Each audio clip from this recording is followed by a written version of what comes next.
বন্ধুগণ, আরসিবি বিক্রি হয়ে গেল 16,706 কোটি রুপিতে। আরসিবি গতবারের চ্যাম্পিয়ন, 2025-এ প্রথমবারের মতো আইপিএল চ্যাম্পিয়ন হয় আরসিবি।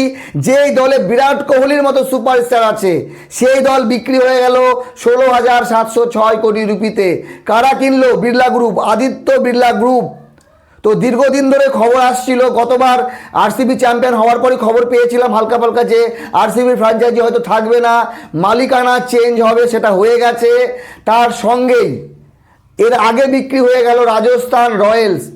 2008 সালের champion Rajasthan Royals $1.63 billion,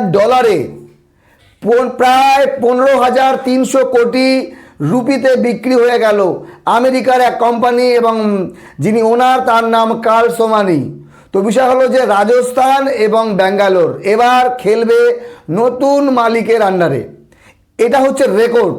Rajasthan যখন বিক্রি হয় 15,300 কোটিতে, সেটাও ছিল যেমন একটা রেকর্ড। সেই রেকর্ড ভেঙে আরসিবি বিক্রি হয়ে গেল 16,706 কোটি। যদিও এই আদিত্য বিড়লা গ্রুপ প্রথমে রাজস্থান রয়্যালসকেও কিনতে চেয়েছিল, তো রাজস্থান রয়্যালসকে কিনতে পায়নি, তারপরে আরসিবিকে কিনে ফেলেছে।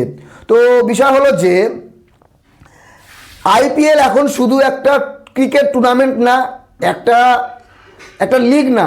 আইপিএল হচ্ছে একটা ব্যবসার জায়গা, হাজার হাজার কোটি টাকার খেলা, এবং বিজনেসম্যান যারা আছে, শিল্পপতি, তারা ইনভেস্ট করছে এখন আইপিএলে। তা না হলে আদিত্য বিড়লা গ্রুপ 16,706 কোটি রুপি তারা কি বিনিয়োগ করতো এই আইপিএলে, এই খেলায়?